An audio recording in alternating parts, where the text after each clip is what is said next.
ఎన్నికల ఫలితాలకు ముందే ఏ పార్టీ గెలవబోతుందని ఆ రెండు తెలుగు రాష్ట్రాల్లో కూడా ఆసక్తిగా ఎదురు చూస్తున్నారు. ఆంధ్రాతో పాటు తెలంగాణలో కూడా ఆంధ్రాలో ఏ ప్రభుత్వం ఏర్పడుతుందని చెప్పి అక్కడ తెలుగు ప్రజలు కూడా ఆసక్తిగా ఎదురు చూస్తున్నారు. ఈ నేపథ్యంలోనే కొన్ని సర్వే సంస్థలు అయితే తమ అభిప్రాయాలని వ్యక్తం చేస్తున్నాయి. వాస్తవానికి ఎగ్జిట్ పోల్స్కి జూన్ 1 సాయంత్రం వరకు కూడా అవకాశం లేకపోయినప్పటికీ కూడా తమ అభిప్రాయాలను అయితే వివిధ రూపాల్లో వ్యక్తం చేస్తూ ఉన్నారు. ఈ నేపథ్యంలోనే తాజాగా మనకు ఒక సర్వే అయితే వచ్చింది. అయితే ఇది సీట్ల వారీ కంటే కూడా అంటే ఈ 175 సీట్లలో ఏ నియోజకవర్గంలో ఎవరు గెలుస్తారనేది పక్కన పెట్టి ఎక్కడెక్కడ ఎంత అంటే ఉత్తరాంధ్రలో ఎన్ని రాబోతున్నాయి, రాయలసీమలో ఎన్ని రాబోతున్నాయి, ఉభయ గోదావరిలో ఎన్ని రాబోతున్నాయి, ఇదే సమయంలో 50,000 మెజార్టీతో గెలవబోయే సీట్లన్నీ, 30,000 మెజార్టీతో గెలవబోయే సీట్లన్నీ, 10,000 లేదా అంతకంటే లోపు మెజార్టీతో గెలవబోయే సీట్లన్నీ, ఇలా మొత్తం క్లుప్తంగా కూడా అంటే అలాగే ఎంప్లాయీస్ కూడా ఎవరు ఎంత శాతం ఎవరికి మొగ్గు చూపారనే విశ్లేషణతో ఒక స్పష్టమైనటువంటి సర్వే అయితే రావడం జరిగింది. సో ఎవరికి ఎన్ని సీట్లు అనేది మనం లాస్ట్లో చూసే ప్రయత్నం చేద్దాం. సో ఇప్పుడు మనం ఇక్కడ ఒకసారి పరిశీలిస్తే ఉత్తరాంధ్రలో ఎన్డీఏ మినిమం అంటే కూటమి ఉత్తరాంధ్రలో minimum 28, maximum 51. So YSRCP minimum 3, maximum 6. So అంతకు మించి అయితే లేదు. ఇది ఉత్తరాంధ్ర. సో ఉభయ గోదావరి అత్యంత కీలకమైనటువంటి ఉభయ గోదావరి, ఈస్ట్ వెస్ట్ గోదావరి, ఉమ్మడి గోదావరిని మనం పరిగణలోకి తీసుకుంటే మొత్తంగా ఎన్డీఏ మినిమం 30 గెలిచే అవకాశం ఉంది, మ్యాక్సిమం 33 గెలిచే అవకాశం ఉంది. ఇక వైఎస్ఆర్సీపీ మినిమం 1, మ్యాక్సిమం 4. సో ఉభయ గోదావరి జిల్లాల్లో వైసీపీ పూర్తిగా తుడిచిపెట్టుకుపోతుంది అనడానికి ఇది ఒక నిదర్శనం. ఇక కృష్ణా గుంటూరు రాజధాని ప్రభావం ఉన్నటువంటి కృష్ణా గుంటూరులో మనం తీసుకుంటే ఎన్డీఏ మినిమం 29, మ్యాక్సిమం 32 గెలిచే అవకాశం ఉంది. ఇక వైఎస్ఆర్సీపీ మినిమం 1, మ్యాక్సిమం 4. అంటే ఉభయ గోదావరి జిల్లాలతో సమానంగానే కృష్ణా గుంటూరు జిల్లాలో కూడా వైసీపీ పరిస్థితి ఉంది. దాదాపుగా ఆ ఖాతా కూడా తెరిచే పరిస్థితి లేదని మనకు అర్థమవుతుంది. ఇక ప్రకాశం అలాగే నెల్లూరుని తీసుకుంటే ఎన్డీఏ మినిమం 14, మ్యాక్సిమం 18 గెలిచే అవకాశం ఉంది. సో ఇక్కడ వైఎస్ఆర్సీపీ మినిమం 4, మ్యాక్సిమం 8 గెలిచే అవకాశం అయితే కనపడుతుంది. ఇక రాయలసీమ కానీ మనం తీసుకుంటే ఇది వైసీపీకి పట్టున్నటువంటి ప్రాంతం. మెజారిటీ రాయలసీమలో ఎన్ని సీట్లు వస్తే ఇక దాదాపుగా వైసీపీకి అనే సీట్లు, ఎందుకంటే మిగిలిన ప్రాంతాల్లో 1 నుంచి 2 సీట్ల కంటే ఎక్కువ వచ్చే అవకాశం కనపడలేదు. సో రాయలసీమలో ఎన్డీఏ మినిమం 29, మ్యాక్సిమం 38 గెలిచే అవకాశం ఉందని వాళ్ళు చెప్తున్నారు. సో ఇక్కడ వైఎస్ఆర్సీపీకి వచ్చేటప్పటికి మినిమం 14, మ్యాక్సిమం 27. సో రాయలసీమలో కూడా ఈసారి కూటమి ప్రభావం చూపబోతుందని వీళ్ళైతే స్పష్టంగా చెప్తున్నారు. సో ఎక్కడ ఎంత అనేది మనం ఫైనల్లో చూద్దాం, ఎవరికి ఎన్ని సీట్లు అనేది మనం ఫైనల్లో చూద్దాం. సో డిస్టిక్ల వారీగా మనం ఒకసారి పరిశీలిద్దాం. శ్రీకాకుళంలో అన్ని మ్యాక్సిమం చూద్దాం, మినిమం పక్కన పెట్టి మ్యాక్సిమం చూద్దాం. శ్రీకాకుళంలో ఎన్డీఏ మ్యాక్సిమం 10 గెలిచే అవకాశం ఉంది, వైఎస్ఆర్సీపీ అయితే 2 గెలిచే అవకాశం ఉంది. విజయనగరంలో ఎన్డీఏ 8 గెలిచే అవకాశం ఉంది, వైఎస్ఆర్సీపీ 2. విశాఖపట్నంలో 13 ఎన్డీఏ, 2 వైఎస్ఆర్సీపీ. అలాగే ఈస్ట్ గోదావరిలో 18 ఎన్డీఏ, 2 వైఎస్ఆర్సీపీ. వెస్ట్ గోదావరిలో 15, అంటే దాదాపుగా క్లీన్ స్విప్ ఉన్నదే 15 సీట్లు. సో క్లీన్ స్విప్ చేసే అవకాశం ఉంది. అయితే గెలిస్తే 2 గెలిచే అవకాశం ఉంది అంతే, మ్యాక్సిమంలో 2 గెలిచే అవకాశం ఉంది. సో కృష్ణా 14, ఎన్డీఏ 15, వైఎస్ఆర్సీపీకి వచ్చేటప్పటికి 2. మనం మ్యాక్సిమం మాత్రమే తీసుకుంటున్నాం. గుంటూరు మ్యాక్సిమం ఎన్డీఏ 15, 17, అలాగే వైఎస్ఆర్సీపీకి వచ్చేటప్పటికి 2. ప్రకాశం 10, ఎన్డీఏ 10, అలాగే వైఎస్ఆర్సీపీకి వచ్చేటప్పటికి 4. ప్రకాశంలో కొంచెం ఉనికి చాటుకుంది వైసీపీ. నెల్లూరు ఎన్డీఏకి వచ్చేటప్పటికి 8, వైఎస్ఆర్సీపీకి వచ్చేటప్పటికి 4. అలాగే కడప ఎన్డీఏకి వచ్చేటప్పటికి 5, వైఎస్ఆర్సీపీకి మాత్రం మ్యాక్సిమం 8 సీట్లు గెలిచే అవకాశం ఉందని చెప్తున్నారు. ఇక కర్నూలు ఎన్డీఏ వచ్చేటప్పటికి 8, అలాగే వైఎస్ఆర్సీపీ వచ్చేటప్పటికి 7. అనంతపూర్ ఎన్డీఏ 13, వైఎస్ఆర్సీపీ కేవలం 2 మాత్రమే. So Chittoor NDA 8, NDA 12, YSRCP 6 గెలిచే అవకాశం ఉంది. సో ఇది ఓవరాల్. సో సీట్ల విన్నింగ్ని కానీ మనం ఒకసారి పరిశీలిస్తే మొత్తం టీడీపీ 144 సీట్లలో పోటీ చేస్తే 111 సీట్లు గెలిచే అవకాశం ఉందని చెప్పి వాళ్ళు చెప్తున్నారు. జనసేన 21 సీట్లలో పోటీ చేస్తే 17 సీట్లు గెలిచే అవకాశం ఉంది. బీజేపీ 10 సీట్లలో పోటీ చేస్తే 2 సీట్లు అయితే గెలిచే అవకాశం ఉందని చెప్పి వాళ్ళు చెప్తున్నారు. సో అసెంబ్లీకి వచ్చేటప్పటికి maximum winnowing seats by NDA, అంటే ఇక్కడ మినిమం మ్యాక్సిమం అని 2 ఉన్నాయి. సో ఇక్కడ మ్యాక్సిమం విన్నింగ్ సీట్స్ని కనుక మనం తీసుకుంటే 144 సీట్లలో తెలుగుదేశం పార్టీ పోటీ చేసింది. ఇందాక మనం చూసింది మినిమం. సో మ్యాక్సిమం 129 గెలిచే అవకాశం ఉంది. జనసేన 21 పోటీ చేసింది, మ్యాక్సిమం 19 గెలిచే అవకాశం ఉంది.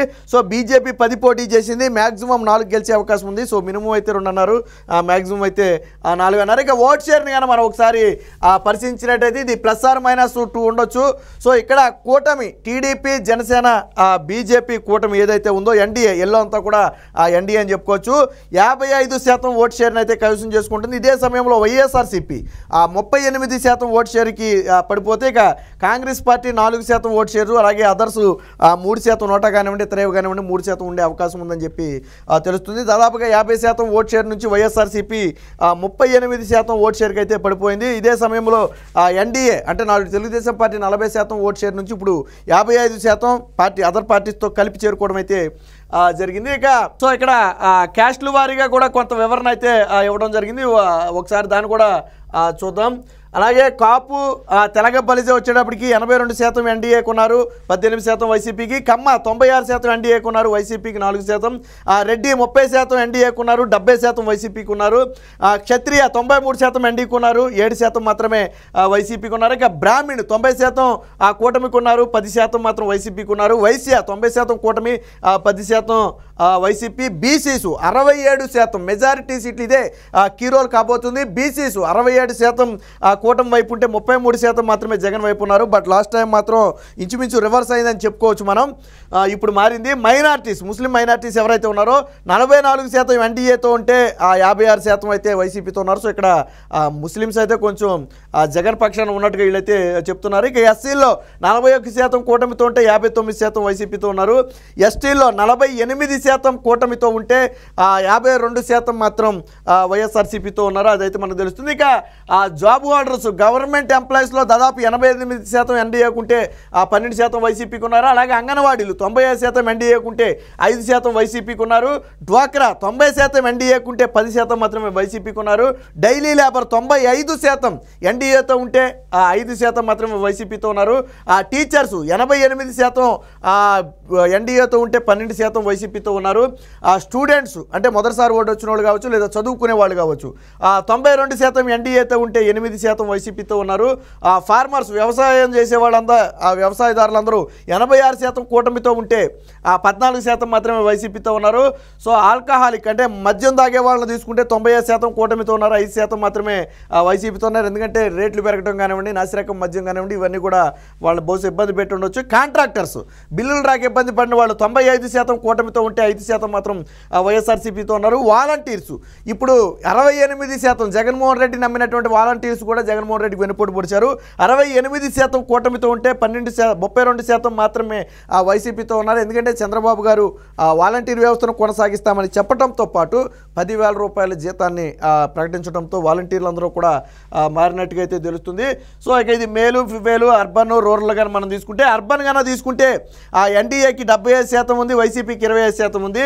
బట్ రూరల్కి వచ్చేటప్పటికి ఎన్డీఏకి కొంత తగ్గింది, పథకాల ప్రభావం అయితే అక్కడ కనపడుతుంది. 56% ఎన్డీఏకి ఉంటే 44% అయితే వైసీపీకి అయితే ఉన్నట్టుగా తెలుస్తుంది. ఇక మెజారిటీ 10,000 లేదా అంతకంటే తక్కువ మెజారిటీ వచ్చే సీట్లు 25 వరకు ఉన్నాయి. అలాగే 10,000 నుంచి 50,000 మెజారిటీ సీట్లు వచ్చాయి 90 ఉన్నాయి. 50,000 అంతకంటే తక్కువ మెజారిటీతో 15 సీట్లు అయితే ఉన్నట్టుగా తెలుస్తుంది. సో ఇది ఎన్డీఏ మొత్తం లోక్సభను కనుక మనం పరిశీలిస్తే పోటీని అలాగే చేసింది. కానీ మొత్తం టీడీపీ 17 లోక్సభ స్థానాల్లో పోటీ చేసింది, 15 గెలవబోతుంది. జనసేన 2 పోటీ చేసింది, 2 గెలవబోతుంది. బీజేపీ 6 పోటీ చేసింది, అందులో 2 గెలవబోతుంది. వైసీపీ 25 పోటీ చేసింది, అందులో 6 మాత్రమే గెలవబోతుంది. కాంగ్రెస్ పార్టీ ఒక్కడు కూడా గెలిచే అవకాశం లేదు. సో ఇక్కడ ఒకసారి మనం మెజారిటీ 50,000 ఒకసారి 50,000 లేదా అంతకంటే ఎక్కువ మెజారిటీ 30,000 ఉన్నటువంటి మెజారిటీ కొన్ని కాన్స్టిట్యున్సీలోనే చూద్దాం. చంద్రబాబు గారు కుప్పంలో 50,000 మెజారిటీతో గెలవబోతున్నారు. మంగళగిరి నారా లోకేష్ 50,000 మెజారిటీ, హిందూపురం బాలకృష్ణ 50,000 మెజారిటీ, అంతకంటే పైబడి ఉండొచ్చు. సో అలాగే పిఠాపురం పవన్ కళ్యాణ్ 80,000 మెజారిటీ. పవన్ కళ్యాణ్ మెజారిటీ అయితే ఇక్కడ కొంచెం ఎక్కువగానే కనపడుతుంది ఈసారి. తెనాలిలో నాదెండ్ల మనోహర్ బహుశా 20,000 మెజారిటీ. గన్నవరం వల్లభనేని వంశీ మీద యార్లగడ్డ వెంకట్రావు బహుశా 30,000 మెజారిటీతో గెలవబోతున్నారు. మచిలీపట్నం 25,000 మెజారిటీ.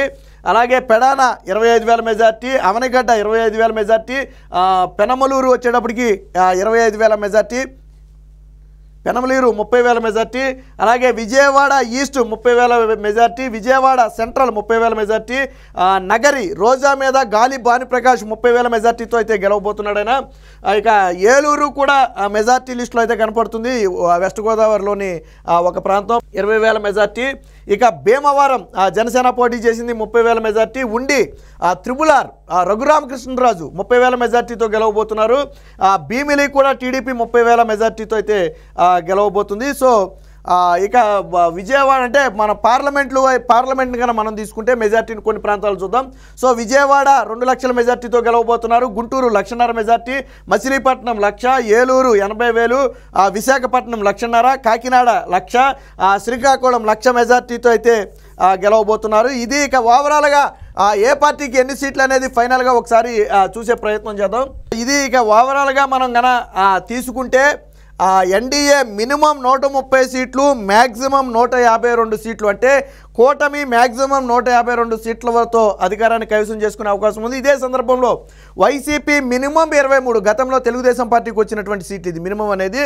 సో మ్యాక్సిమం 45 సీట్లు మించే అవకాశం అయితే కనపడటం లేదు. ఇది మొత్తంగా ఈ సర్వే కూడా ఇది క్లియర్ కట్గా క్యాస్ట్ల వైజ్ కానివ్వండి, లేదా ప్రాంతాల వారీగా కానివ్వండి, అలాగే పార్టీల వారీగా చాలా స్పష్టమైన విశ్లేషణతో కూడిన వివరణాత్మకమైనది అయితే ఇవ్వడం జరిగింది. సో దీన్ని బట్టి లెక్కేసుకున్నప్పటికీ కూడా మనం మినిమం తీసుకున్నప్పటికీ కూడా కూటమికి 130 సీట్లు ఎట్టి పరిస్థితుల్లో తగ్గే అవకాశమే లేదని ఈ మినిమం తీసుకున్నప్పటికీ కూడా మనకు అర్థమవుతుంది. సో సర్వేలు అయితే మారుతున్నాయి కానీ కూటమి ప్రభంజనాన్ని మాత్రం ఏది కూడా అడ్డుకునే ప్రయత్నం అయితే చేయట్లేదు. మరొక్కసారి కూటమి విజయం సాధించబోతుందని చెప్పి చాలా స్పష్టంగా అయితే కుండ బద్దలు కొట్టినట్టుగా ఈ సర్వే అయితే చెప్తుంది.